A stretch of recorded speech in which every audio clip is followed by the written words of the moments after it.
can set me down here.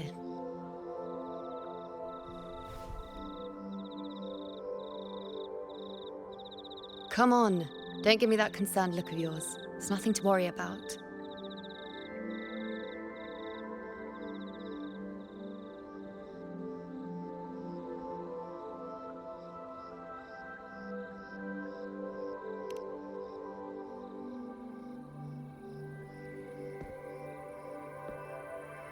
Wait. You have questions. Don't pretend you don't. Well, spit it out. It's only a minor injury. I can manage.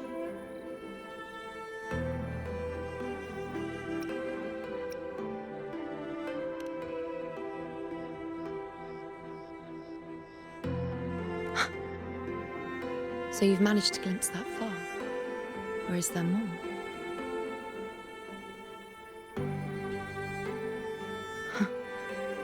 Just how many more surprises do you have for me? But I suppose only you could manage something like that. Grandmother Lilibet, the head priestess you met at the temple, once spoke of the unknowable voids that is your fate.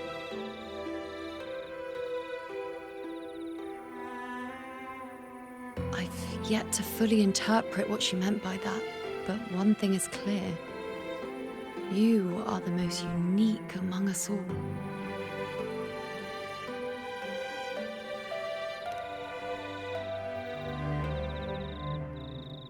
They were, as I once perceived through the sacred flames, the fate of Septimont.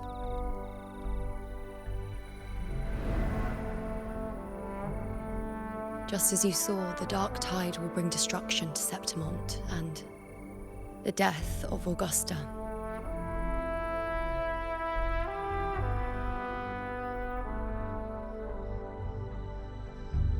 I don't know whether Raguna's predictions are actually true, but fate has given me no response but sorrow.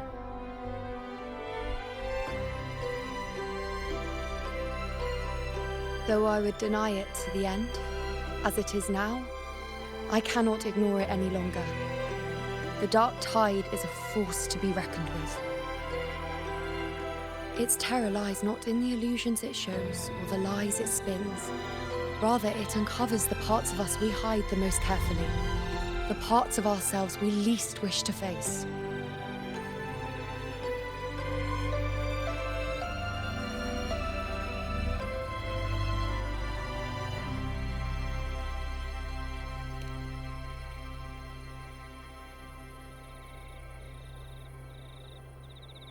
Never.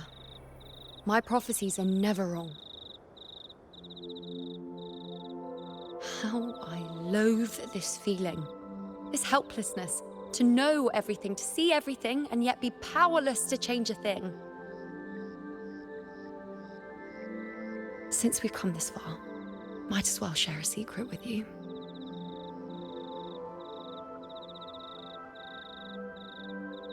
The you see before you can no longer see the threads of fate. I gave up my ability to peer into fate in exchange for the resonance power to resist the dark tide. Why?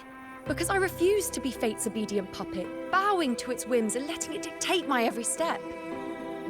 But in the end, despite all the sacrifice, we still couldn't escape its grasp.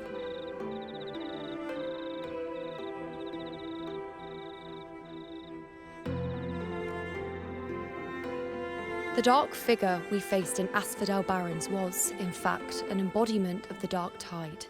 We call it the false sovereign. Unlike other dark tide creations, it can devour and reshape the scattered powers of its maker. I'm unclear how things will unfold, but I'm certain it's the source of evil that will bring about the fall of Septimont, just as the prophecy foretold. Before this hunt, Augusta and I investigated such dark tide irregularities at the Sanguis Plateaus.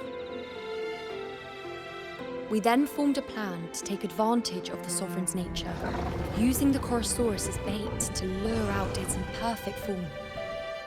Maybe this way we can rewrite Septimont's tragedy before it even begins. But as you can see, we failed.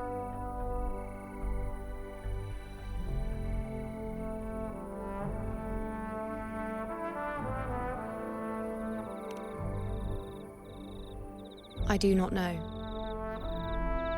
Fate doesn't lie. Perhaps death is the only choice we're given in the end. But knowing Augusta, I'm sure that fool would fight till the bitter end. There is one thing I'm not certain about. For reasons I can't explain, the fate shown to me by the dark tide feels different from what I remember. What is it exactly?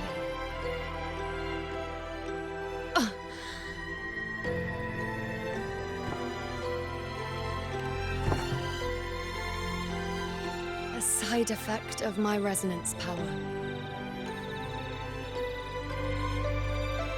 The dark tide doesn't exactly show up in a stable form. My powers manifest its creations in exchange for a teensy piece of my existence. That's the price to pay, I suppose.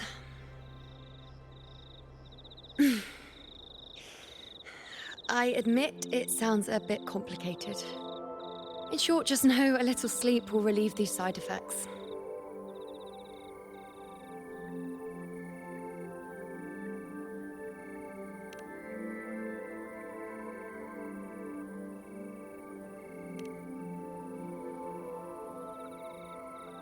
A fair point. Once I've recovered my strength, sorting out these questions will be as simple as a flick of a finger.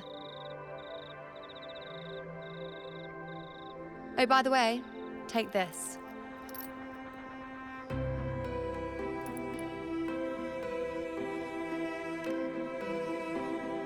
A Lunarum bracelet containing a small portion of my resonance power. It was passed down to me by my predecessor when I became a priestess. It's quite dear to me, you know, so be sure to take extra good care of it. And don't expect there'll be a spare if you lose it.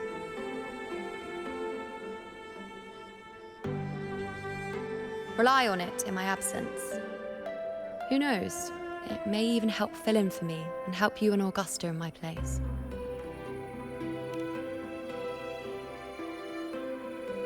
Now, why would you say that?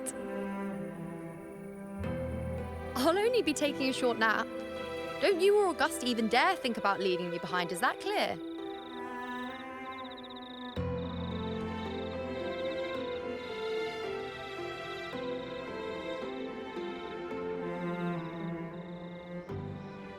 I should see how things are with Augusta now.